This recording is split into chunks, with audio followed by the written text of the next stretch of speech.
course, to fly once, it's manageable for someone to learn this.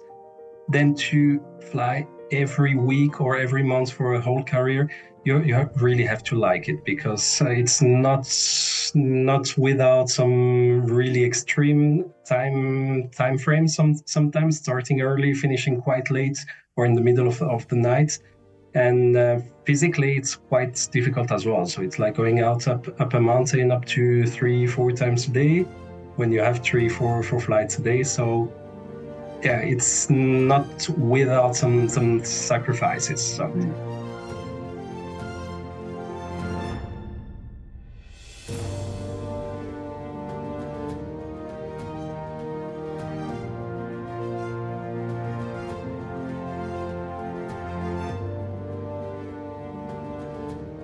Good morning, Loïc. It's so great to see you again.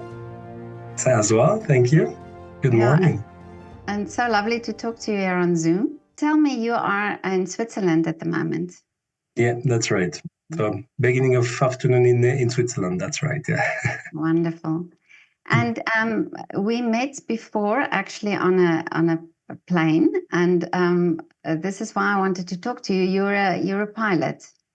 That's right. Yes, that's right. Yeah, we traveled together back to Switzerland a few weeks ago, and we spoke about this. Yeah. So it was so lovely to see you on the flight. And tell me about I would love to hear your story about your love for aviation and how you started. Tell me first, how many years are you flying already? So flying already. So my first flight, flying myself, I was something like 16 years old. So it was quite a long time ago, 22 years ago. Yeah. And the passion for aviation started together with walking. I think it was more or less at this age that I was looking up in the sky and interested to everything in flying. So, and maybe my son is following the same way, because he's almost 2 years old now, and he's starting as well to show the planes going on. And I think it's the same kind of virus. Yeah. And did you live near the airport? Not at all, actually. We were living next to vineyards, and actually they were doing some works there with the helicopters. So that's why I was able to look a little bit, and the rest was only about air shows and everything like that, but nothing near from an airport for me. But did your dad or somebody in your family, because sometimes people say it was somebody in the family who sparked the flame? Yeah, sometimes it's the case. For me, though, I was really the first one. My mother was really worried the first times I was flying. I was taking those lessons to fly, because for her it was something quite new.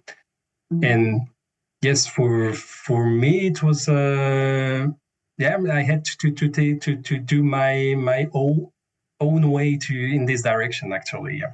Really? Yeah. So nobody helping in the family. Yeah. Sorry.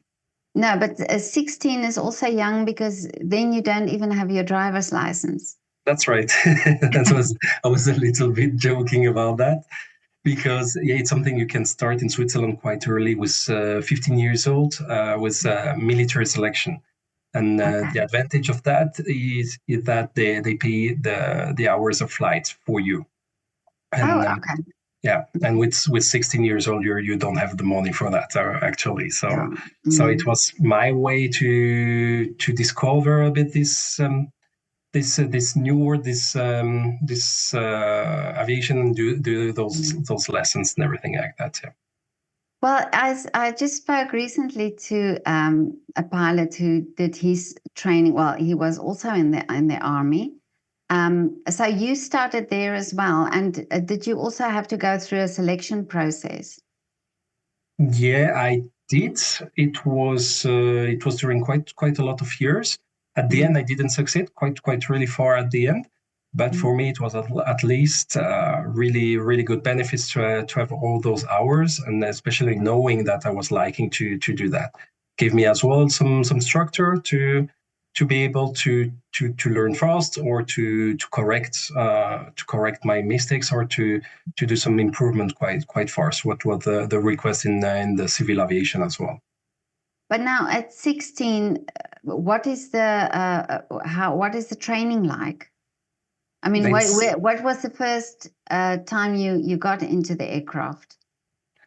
So first, it started with 15. It was more theoretical, but with 16, it was already actually the second or third day was already putting us in the plane, and of course with with an instructor next to us, and trying to fly actually. So to just trying to take off the airplane and doing a few figures in the air and everything like that. So of course it was quite big shock for me, because I was not expecting this way. It was a bit too much the military way to do this really fast, and yeah, and that's it. It was for me a bit of a shock at the beginning, but then I learned to improve myself in that, and it was the best test to see, okay, am I liking it or not, because it was really difficult as a selection. Yeah.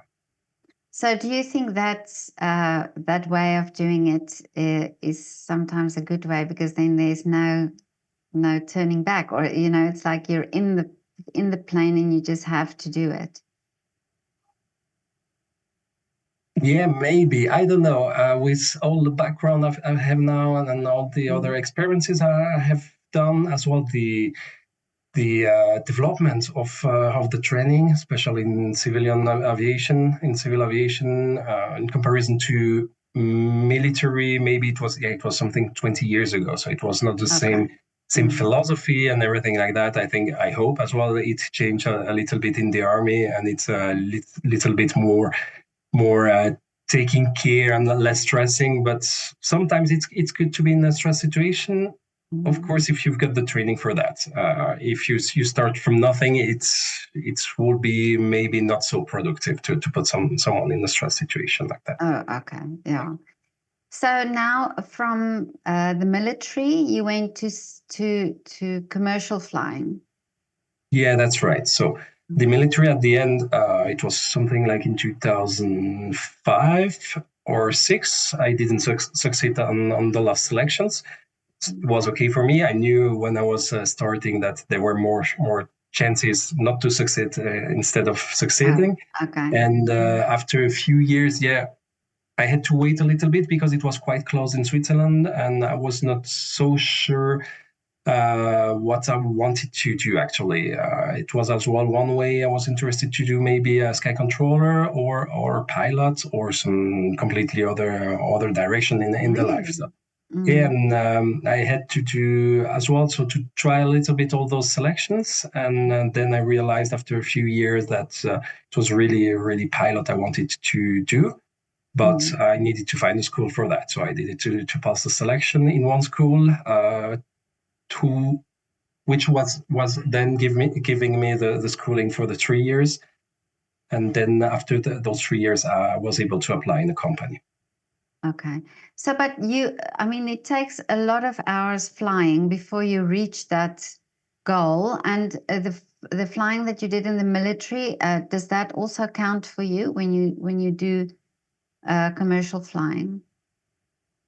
Yeah, at the beginning, it was counting a little bit of this. At least, I was able to count maybe 50, 60 hours, something like that, which was not so bad. But of course, the 500 or the 1,500 you have to reach to have your air traffic pilot license is quite a long shot. That's why it was good for me to have the first step in the army, then with this school, and then in the first year I was working for my company as a second officer, not already first officer, and so I was able to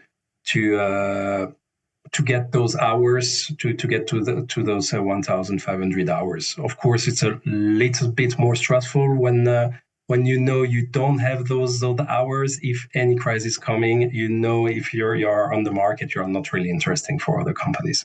Oh, really? Yeah, because you were then a little bit older than the the guys that get into the company, or how does it work? More or less, no, it depends. I was not the oldest of the class. Actually, yeah, in Switzerland, it was quite a big decline between 2000 and 2004, 5, let's say, in everything in aviation due to this Swiss grounding. And that's why we're not looking for so much pilots at the moment. And when it's reopened at the late beginning of 2000, several companies were hiring again, and that's the moment when we started. But we were as well from different countries in this school, and different ages as well. But I was maybe more or less in the middle older part of the class, let's say. Oh, okay. But now, in the time between the military and where you went to the school, did you have to keep up your hours, or how does it work in aviation? No, actually, as long you don't have any license, you don't have to keep those hours. So they were basic hours. Let's say it's basic training. And when you've got a license, then you have to keep those minimum hours per year. And I was doing this private, keeping those hours, but there were only a few and it was only for this the small aircraft you can fly around in Switzerland. So, okay. Single engine aircraft. But how do you keep motivated? Because it's quite a long training, and it's building up these hours, and it's not an instant sort of training, that quickly we do it. So how do you keep motivated? I think it's a good test as well to see if we are motivated to do the job and to have this goal at the end. Actually, I always told myself it was an investment, so I could do an office job, which I was more or less liking, or I could do this job, which I was really loving. So it's different, and of course, it's a long-term investment. When you start a university, it's the same actually. So bachelor is basically 3 years, then you have to continue with a master degree or doctoral degree. And as well, it's a long-term investment for a goal quite far away to reach. For me, it's not so far as I see. I was already with my wife, who was a medical student, and her goal was even far away than mine. So for me, it was quite the easy way in comparison to the one of my wife. Well, this is a good way of looking at it. Oh, that's very interesting. But okay, so now and then you are an airline pilot, and you still have to do all your checks, and this is something that I find so interesting, is you never stop learning, and you have to be on top of things all the time. Yeah, that's it's required quite some discipline for that.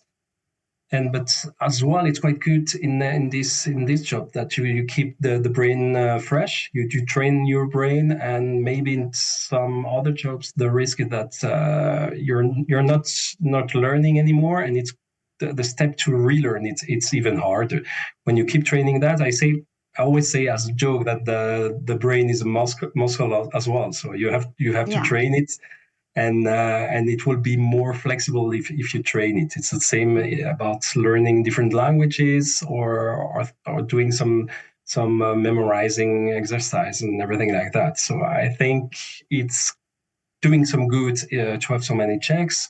Of course, it requires sometimes a little bit more time at home in the office working on that, but at the end, it's as well a good feeling about the safety that I come to the work prepared, and that I'm able to take care of every situation coming. And you also have to then upgrade to all the different aircraft. I mean, it's every time you fly a different aircraft, then it's also you have to be upgrade, or you have to be trained to do it. Yeah, that's right. That's right. So it requires for every license, it requires a new training. So, and there are different syllabi about that. So there are official official syllabus from EASA regulation in Europe, and you have to train at least those hours to be able to get your license on one aircraft type.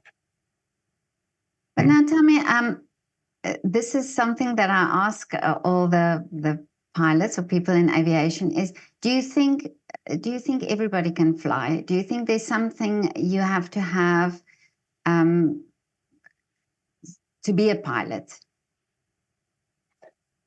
I think, yeah, it depends. It depends of the motivation. I think it's really something. It depends of the motivation of the person. Of course, to fly once, it's manageable for someone to learn this. Then to fly every week or every month for a whole career, you really have to like it, because it's not without some really extreme time frames. Sometimes starting early, finishing quite late, or in the middle of the night. And physically, it's quite difficult as well. So it's like going out up a mountain up to 3-4 times a day when you have 3-4 flights a day. So yeah, it's not without some sacrifices. So depends really on the motivation of the people. So I think it still needs some people really liking it, really in love with this job. And do you think there's a type of intuition as well that you need to have? Is there something that that you because I presume every flight is not the same. And you can be trained in a simulator, but then when you're out there in real, then things can happen that you really have to know how to react. Yes, of course. Yeah, we have different patterns. We learn those in training, and we can use those different patterns to do the problem solving during if a problem occur, which is quite really low chances, of course, luckily. But we are trained for those patterns and for this structure. Of course, as well, on your last question, not everyone could have this structure or have the facility or capacity to learn this structure and to use fast this kind of pattern to solve the problem.